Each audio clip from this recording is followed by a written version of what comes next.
Hello, and welcome to a brief overview of the Animation 2D/3D program at St. Clair College.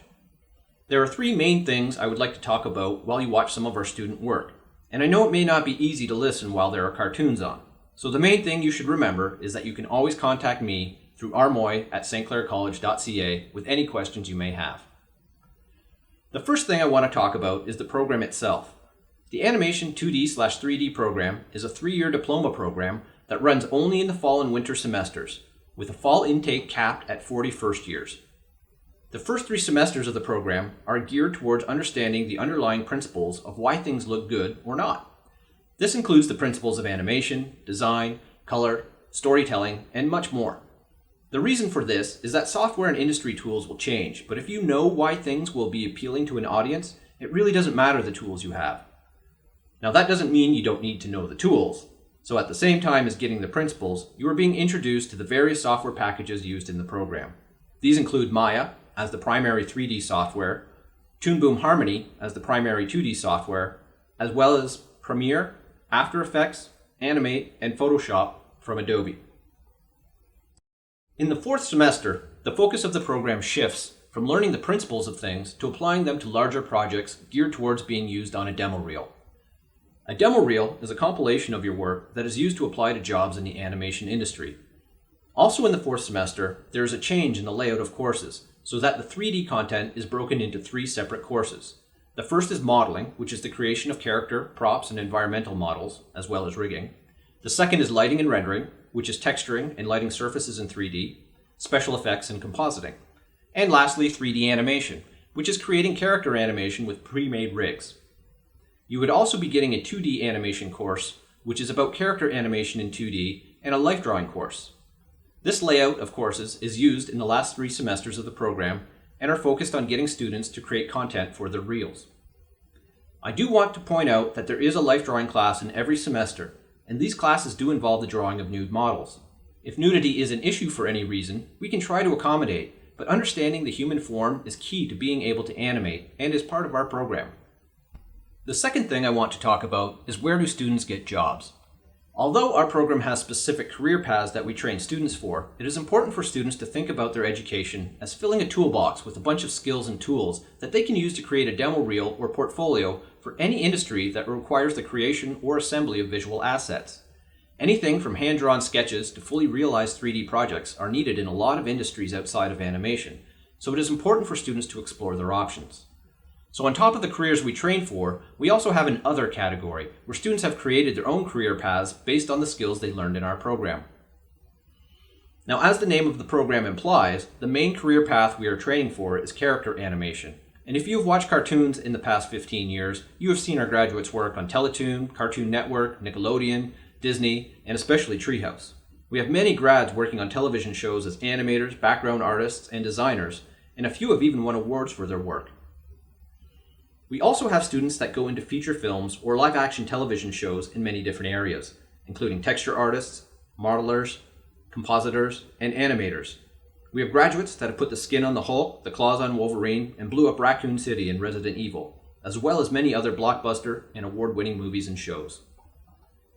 Video games also have many opportunities for the skills that we are teaching, including character and environment models, texturing, lighting, and of course animation. So if you've played games like Assassin's Creed, Fallout, or Batman, then you probably have seen our graduates work. In the other category I mentioned, we have had students find success in graphic design, but if that's your interest, you should probably take a graphic design course. Web design, comic books, industrial virtual reality, prototype modeling, and even jewelry design. For example, we have a graduate who has been one of the top artists at DC for years, drawing titles like Batman and Swamp Thing. And we have a graduate that has designed world championship rings for the NBA. So though there are many areas in which the skills of our program can be applied. The last thing I want to talk about is the drawing test, which is a requirement of the application process. The drawing test is not meant to be an obstacle, but rather to ensure that a student has some of the basic skills needed to succeed in the program. This test would be received after your official application to the college, but anyone can get a copy of it to work on ahead of time just by emailing me and asking. Even if you don't apply to the program, you could still do the test to get a critique on it as to whether it would be accepted, and if not, what skills you need to work on. So it is not a one-shot submission. I often work with applicants on their drawing test to get them to the level that we require through multiple attempts and revisions of the drawing test. The test itself is comprised of 2 drawings of your own hand from different angles, 2 drawings of the same room from different angles, and we give you a character that you have to do full body poses for, expressing 4 different emotions that we give you. When doing the test, the main thing to remember is to construct your drawings from the inside out using simple 3-dimensional shapes. We are not looking for contour drawings, but rather drawings that show the applicant's ability to understand and represent 3-dimensional space on a 2-dimensional page. This means using 3D shapes accurately in perspective and showing that you know how to use a horizon line and vanishing points, especially in the room drawings. If you are unfamiliar with perspective drawing, I suggest you Google it before attempting the test. Well, that about covers everything I wanted to talk about, but if you have any questions about the animation 2D/3D program at St. Clair College, the drawing test, the software we use, or pretty much anything animation related, please just email rmoy@stclaircollege.ca. Thank you.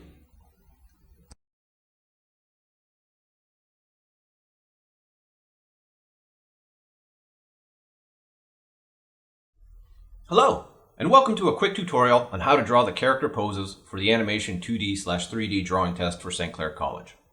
The first thing you want to do is really look at the design that was given to you and start to understand the simple 3-dimensional shapes that it is made up of. Then, practice drawing those shapes.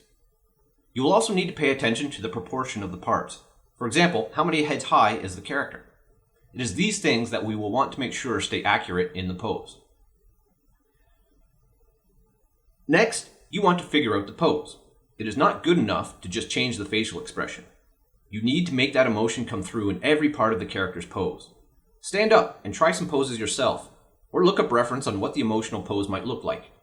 For example, in a sad pose, I tend to draw the character like there's way more gravity affecting them, so that everything hangs down and seems very heavy. But with an elated pose, I may make the character practically floating. Try out a bunch of different poses with gesture drawings, which are glorified stick figures that lay out the pose, proportion, and perspective, so that we can check these things before moving on. Do not do a contour drawing of the outside shape. We need to see that you can construct a drawing from the inside out. For this example, I'll do a sad pose. Once the gesture is checked, and altered if needed, you will want to add in the volume of the body parts. Use simple 3-dimensional shapes to represent the different parts. You should always be checking what you are drawing against the original design so that you always know the drawing is worth continuing. After the volumes are laid out, it is time to add the details of the character, including the fingers, toes, body details, and facial features. Although perfectly clean line and shading are not necessary, as we are mainly looking for the quality of the pose and the ability to create a 3-dimensional character drawing, you can always add these things in to add extra visual interest. When you are happy with the drawings, you can submit them to me, rmoy@stclaircollege.ca, for an official or unofficial review of whether they would be accepted or not, and if not, what needs to be improved before you resubmit. I hope this helps, but if you have any questions about the drawing test, just contact rmoy. Thank you very much.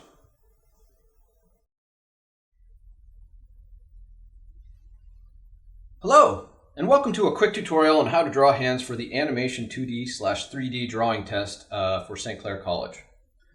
First, you want to practice being able to draw simple 3D shapes in perspective, like spheres, cylinders, and boxes. More importantly, you want to be able to think about these shapes on the page as 3-dimensional objects. Now you want to gesture out the pose of the hand and evaluate it for proportion. Do not try to do a contour drawing of the outside shape. We want to see that you can build a drawing and understand what you are drawing from any angle. This means drawing from the inside out. Once the pose and the proportions are checked in the gesture, you should add in basic volumes with those 3-dimensional shapes I talked about. I like to use a basic hockey puck for the palm, then split that into 2 shapes, one for where the fingers connect and one for the rest of the palm.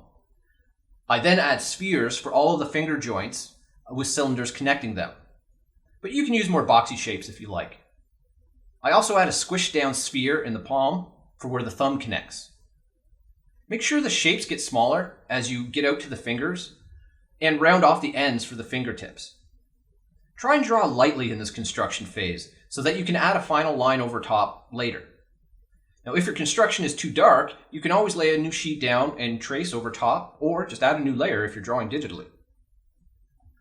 Now that you have the construction stage of the drawing done, you can move on to adding final detail, like skin folds, fingernails, maybe even shading.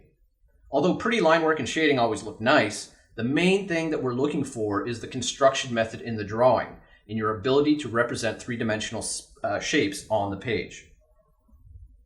When you are happy with the drawing, you can submit them to me, rmoy at stclaircollege.ca, for an official or unofficial review, or I'll let you know whether they would be accepted, or if they're not, what needs to be improved. I hope this helps, but if you have any questions, just email rmoy at stclaircollege.ca. Thank you. Hi there, and welcome to a quick guide on how to do the room drawings that are part of the drawing test for the Animation 2D/3D program at St. Clair College. So before you begin the room drawing, make sure you are familiar with 1-point and 2-point drawing, and the use of a horizon line and vanishing points. These things can easily be Googled to find thousands of simple tutorials on how to use and set them up. Once you understand the basics of perspective drawing, it's time to set up your page. You will want to put your vanishing points outside of the drawing area in a 2-point drawing so that the perspective is not forced. And place your horizon line somewhere that will divide the page into halves or thirds for better composition. For this example, I am doing a 2-point perspective drawing and placing the horizon line at the top third, which will give the perspective of someone roughly at standing height. And I put the right and left vanishing points well out of the drawing area on the horizon line. To help me with the perspective as I draw, I'm creating a perspective grid by drawing a bunch of lines back to the vanishing points. I can do this very lightly, or if I'm drawing digitally, I can just do it on its own layer and lower the opacity. Now it's time to draw the room. And I start out by roughing in the walls first, and then adding something that will establish a sense of scale, like a door or a chair. Just something that says how big a human would be in the room. Next, I rough out basic shapes of the objects in the room and make sure the right lines are going to the right vanishing points and making sure that their relative scale to other things in the room is correct. Once that is done, I refine the shapes and make sure that things are given a sense of depth, like making a door or window not look like it's painted on the wall, but it's actually sunken into the wall. Also adding in things like doorknobs and baseboards, light switches, furniture details, cords, and other things that will add interest and appeal to the room. The main things that we are looking for are the accurate use of perspective, the ability to create depth, and the ability to create a nicely composed drawing. This means perfectly clean line and shading are not necessary, but you can add them if you like. When you are happy with the drawings, you can submit them to me, rmoy at stclaircollege.ca, for an unofficial or official review of whether they would be accepted or what needs to be improved on before you resubmit. I hope this helps, but if you have any questions, just email rmoy. Thank you.